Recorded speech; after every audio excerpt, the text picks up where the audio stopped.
On today's episode of Notable New England, I'll be speaking to Larry Claflin, the executive director of the Salem Jazz and Soul Festival, about the upcoming festival on August 15th at the Salem Willows in Salem, Massachusetts.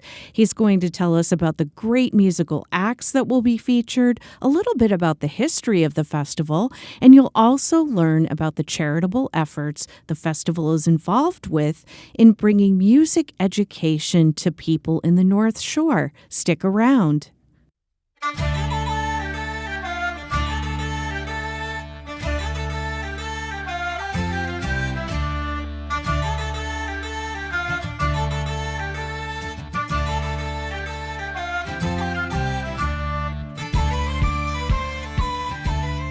Hello, lovely listeners, and thank you for tuning into this episode of Notable New England.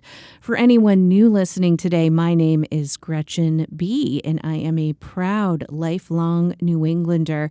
And my mission with Notable New England is to tell you about the people, places, and things that make our region of the country so special. I also hope that the podcast inspires you to get out into the communities across New England, get to know your neighbors, and become an ambassador for our little part of the country. I hope everyone has been doing well. I have been taking off Fridays this summer, and it has been wonderful so far.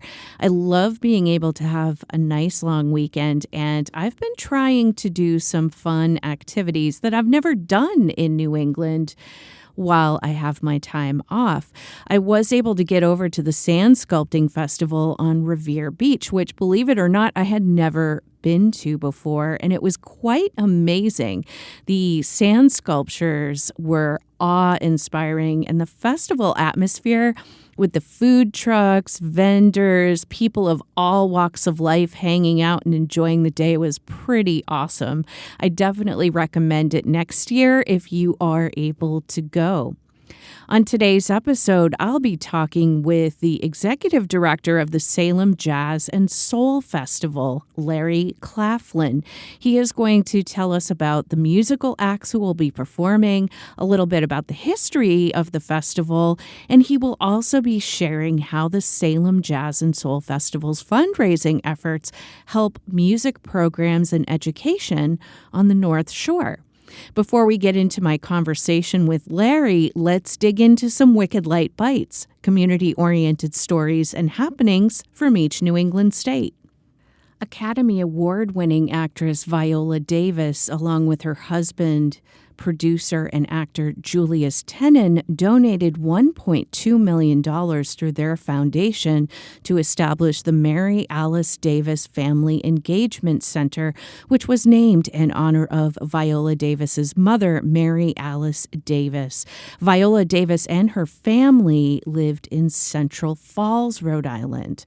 The center will include a parent resource center, parent university and adult empowerment programming, the expanded Mary Alice Davis Food Pantry, meeting and collaboration space for nonprofit organizations, workforce development and financial literacy programming, family engagement initiatives, community events, and educational workshops, and it will also act as the permanent administrative headquarters for the Davis-Tenen Foundation. Viola Davis had this to say about the center, quote, "For me, this has always been about possibility. Every person deserves to be seen. Every family deserves opportunity. Every child deserves to grow up believing their future is larger than their circumstances. My mother believed in people even when life was difficult. Naming this center in her honor is a tribute to her strength and a promise that we will continue investing in people and creating places where hope can grow," end quote. Information for this item comes from Go Local Prov Lifestyle Team. The former spot of the Beacon Hill Pub, a legendary dive bar on Charles Street in Boston's Beacon Hill neighborhood, which closed in 2022, will now become a British-inspired restaurant and pub this fall. Boston restaurateur Patrick Lyons is behind the new place, which will be called Harry Hare's, a nod to his late father-in-law, who loved English ale houses. The former pub will be replaced by a quieter dining room modeled after a British ale house. Lyons had this to say, quote, "It will turn what has historically been close to 50 years a bucket of blood from the nightmare it's been to the dream we envision it to be," end quote. The menu will feature items such as fish and chips, chicken pot pie, and steaks, along with Indian fare that is popular in British culinary scenes, with items including tandoori charred naan and spicy chicken tikka masala. The restaurant is still in search of an executive chef, but the menu was developed by former Sansi executive chef Bill Poirier. Information for this item comes from Alexa Gagos of the Boston Globe. Tweed New Haven Airport in Connecticut welcomed its 5 millionth passenger this past month, less than a year after it reached its 4 millionth passenger. The airport expanded its commercial service in 2021 and now offers nonstop service to 34 destinations throughout the United States. Robert Reed, the chairman of the New Haven Airport Authority, says, quote, "Reaching 5 million passengers reflects the growing demand for convenient, accessible air travel in southern Connecticut. In just the past year, we've expanded service with new nonstop destinations like Puerto Rico and Houston, giving travelers more options for business, leisure, and visiting family closer to home," end quote. The airport is approaching its 95th anniversary and continues to expand its service to more destinations. Information for this item comes from Carla Perez at NBC Connecticut. The former Lewiston, Maine police station could become home to a member-owned grocery store. The Lewiston-Auburn Community Market is trying to secure financing as well as finalizing site plans. The plan is to tear down the old building and put up a new building that is 15,000 to 20,000 square feet. Some of the building's front walkways will stay, and the back parking lot is going to be used as a loading dock as well as for food trucks. The new market will have a grocery store, a cafe, commercial kitchens, storage, and an incubator to help food entrepreneurs build new businesses. The new market is expected to cost $8 to $10 million to build. The co-op is currently awaiting federal environmental reports and cleanup plans, and the reports are going to determine the project's full timeline and funding sources. Project advisor Rebecca Swanson Conrad says, quote, "Once we know the structural issues around what can stay, what can be reclaimed, and what the site needs to be rebuilt, then we will finalize the sale," end quote. The hope is to be able to break ground later this year. As of now, the co-op has 75 members, but they hope to sign up 500 to 1,000 members by the end of the year. A membership is a one-time $100 cost, and members will get special discounts. The hope is for the co-op to drive more business downtown, and there will be an event and community spaces for the public to use. Information for this item comes from Vivian Lay at New Center, Maine. Calling all blues music fans, the 29th annual White Mountain Boogie and Blues Festival will be taking place August 14th through 16th, and general admission tickets are now on sale. This year's lineup includes Ruthie Foster, Southern Avenue, the Delta Generators with Kid Ramos, Albert Cummings, and more. The festival takes place at the Sugar Shack Campground, which is located at 210 New Hampshire Route 175 in North Thornton, New Hampshire. General admission is $160, free for children 12 and under who are accompanied by a parent. You can get more information and buy tickets at www.whitemountainboogie.com. Information for this item comes from the White Mountain Boogie and Blues Festival website. Pittsford Village Farm in Pittsford, Vermont is going to be hosting Farm Flicks in August, featuring family movies and offering an old-school drive-in experience. Families are welcome to bring lawn chairs, blankets, or you can drive your car up and tune in for the sound from the comfort of your own vehicle. Free popcorn will be served. The movies they'll be showing will be Finding Nemo on Friday, August 7th, Zootopia 2 on Friday, August 14th, Back to the Future on Friday, August 21st, and Shrek on Friday, August 28th. The movies start at 8 p.m. on those Friday nights. Pittsford Village Farm is located at 42 Elm Street in Pittsford, Vermont. For more information, you can visit pittsfordvillagefarm.org. Information for this item comes from the staff at the Neshabie Current.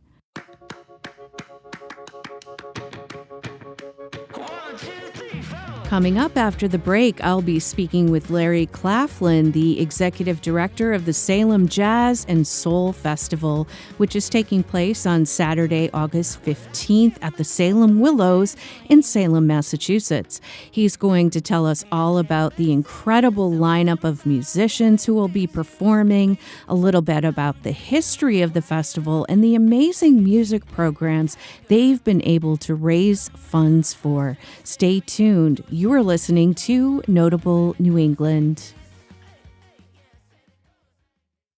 I am always looking for interesting New Englanders who believe in the power of community and who contribute to their local communities in meaningful ways to interview on the podcast. I'm also interested in covering cool events around New England, our rich history, books by New England authors, music, arts, culture, food, special events, and more that our region has to offer. If you know of someone who would make a great guest on the podcast, or if you have an idea for a topic that would be good to explore on the podcast, please send your ideas to my email address, which is gbossmusicco@gmail.com. Let me spell that for you. It's gbossmusicco@gmail.com. And don't worry, I've linked it in the show notes for you too. I'd love to hear what you, the lovely listeners, are interested in learning more about.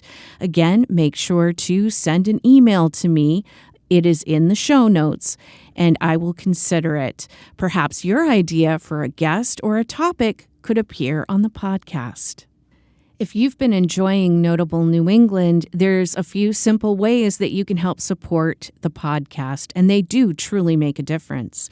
First, make sure that you're following Notable New England on social media so you never miss an episode or behind-the-scenes content. All of my social media links can be found in the show notes for your convenience. And if you haven't already, please take a moment to rate and review the podcast on your favorite podcast app. Those ratings and reviews help more people discover the podcast. If you'd like to go a step further, you can support the podcast financially. For a one-time contribution, you can visit buymeacoffee.com/Notable New England.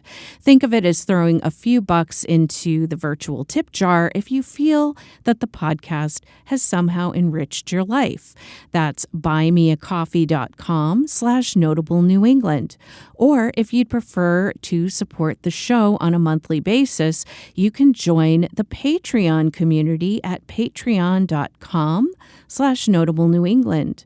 Memberships start at just $2 a month and include perks like early ad-free listening, and depending on your level of giving, some fun extras like notable New England merch and New England goodies. That's patreon.com/notable New England. Every follow, review, and dollar helps get this podcast into more listeners' ears and helps cover the real costs of producing the show. And just as a reminder, this podcast is a one-person operation. I don't have a team of writers or researchers. I don't have editors or sound designers. It's just me doing all the work and covering the cost to keep Notable New England on the air. So if you found value in these stories, thank you for being here and for supporting in whatever way you can.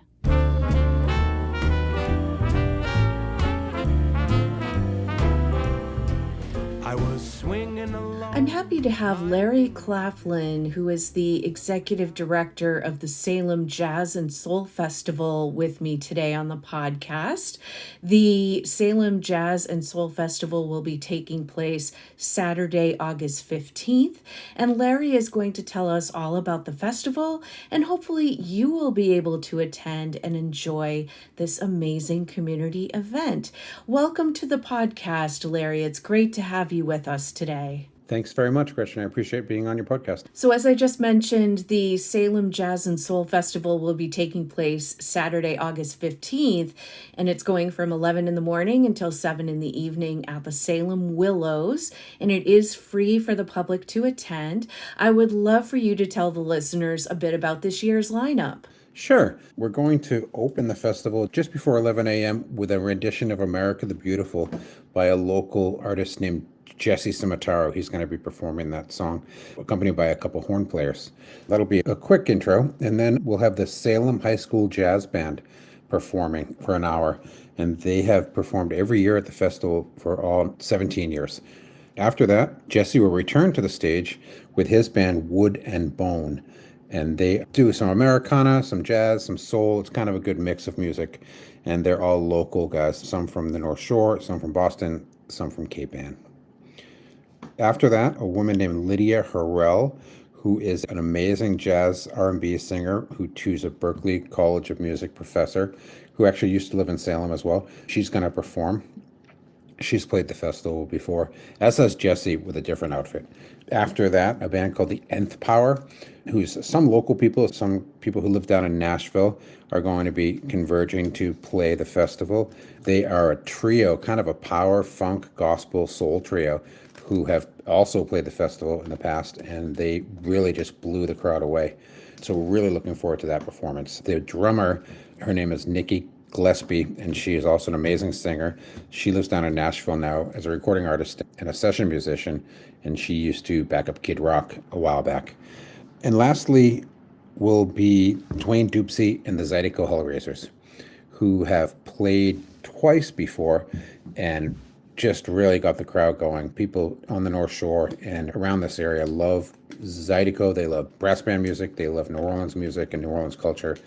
And Dwayne, who is from Lafayette, Louisiana, will play for 90 minutes, and I'm sure he's just going to blow the crowd away as he has in the past. Excellent.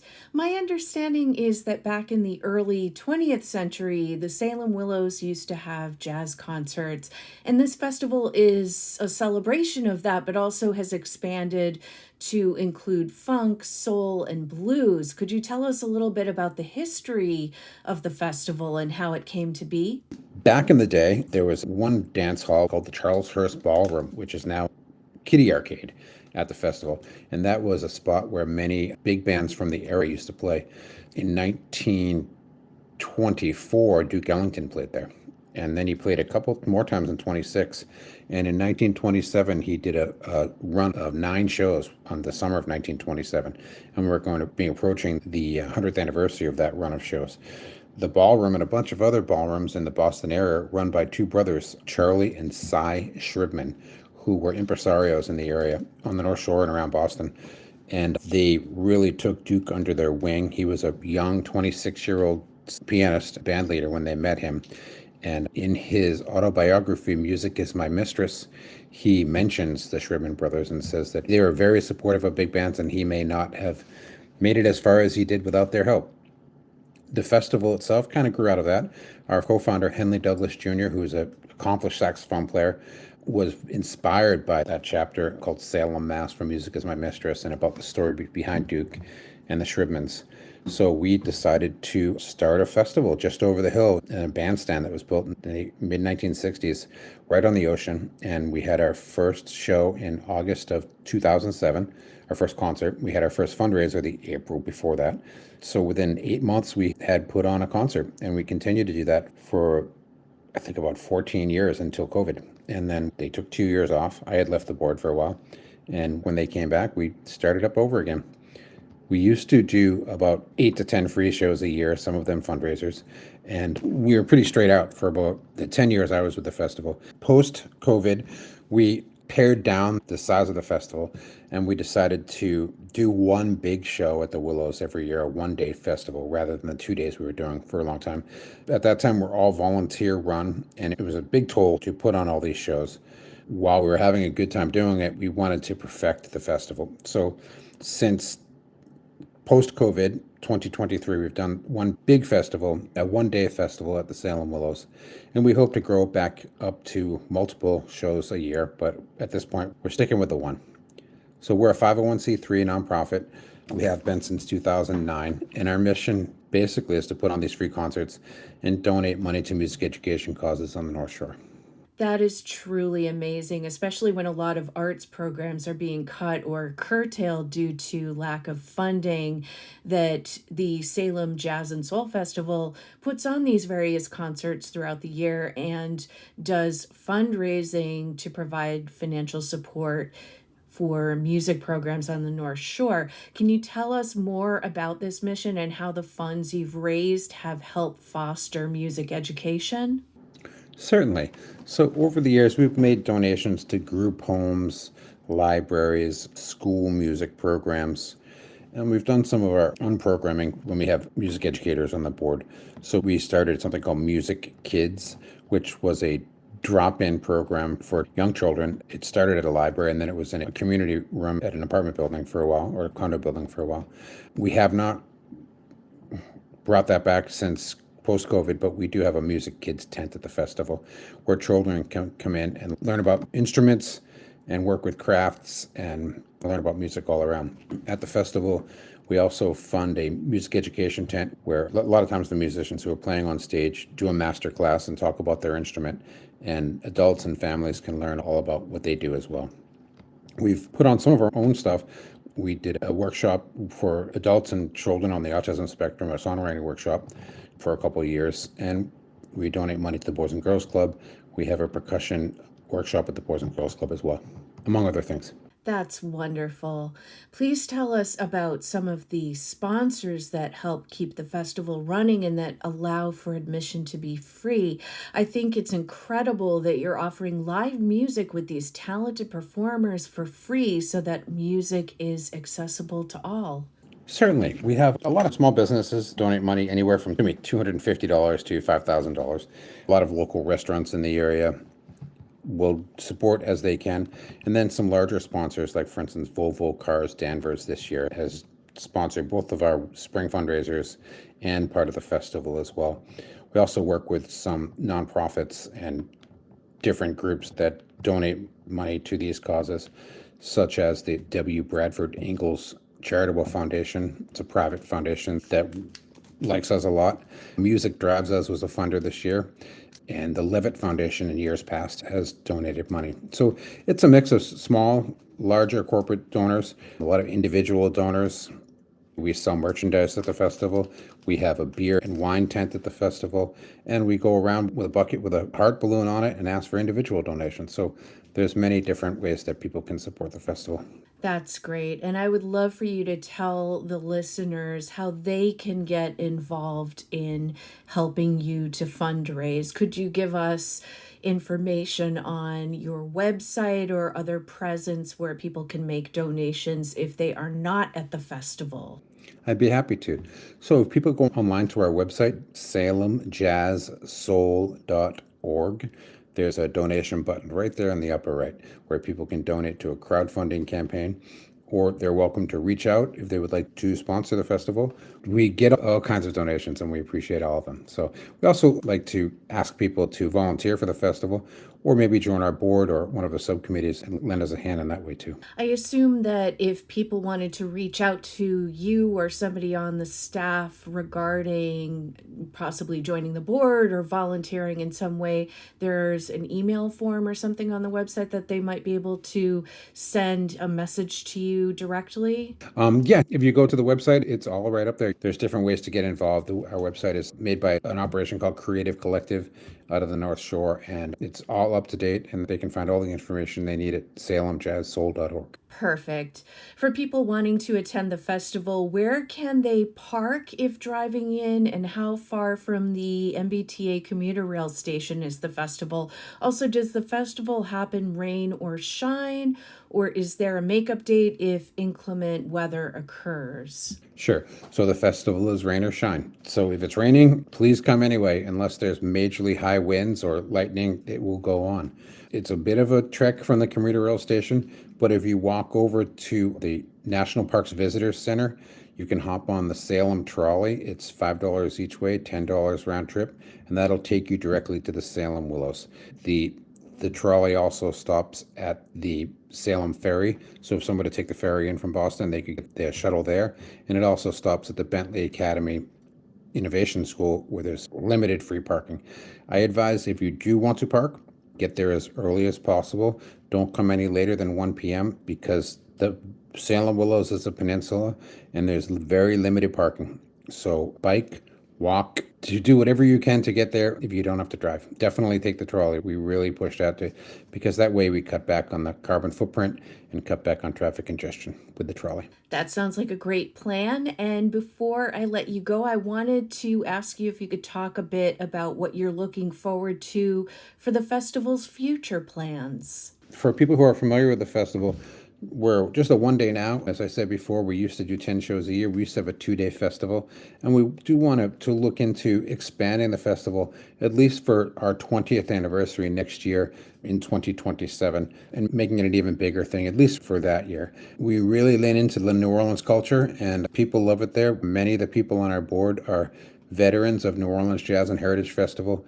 And so we have our niche. It's just a matter of being able to afford to put it on in this economy. So whatever financial help or social capital that people want to lend us, we will take it all. I want to thank you, Larry Claflin, for coming on the podcast today to discuss the Salem Jazz and Soul Festival.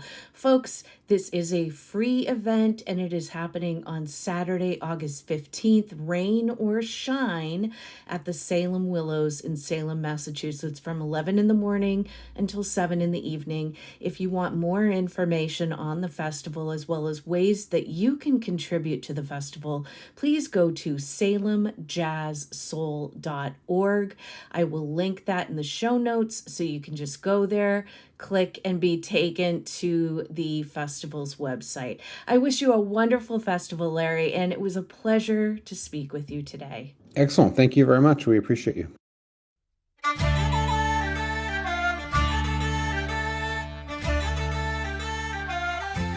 Thank you, everyone, for tuning into this episode of Notable New England. I hope you will be able to attend the Salem Jazz and Soul Festival on Saturday, August 15th at the Salem Willows in Salem, Massachusetts. It happens from 11 in the morning until 7 in the evening.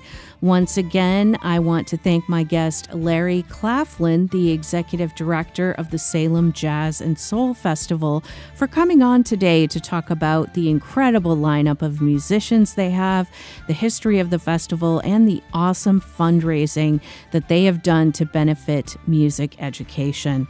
I've put the link to the festival's website in the show notes so you can just click and go there to get more information, or if you would like to make a contribution to their fundraising efforts. I'll be back on Sunday, August 16th with a brand new episode of Notable New England and I hope you'll tune in. Until next time, take care, everyone.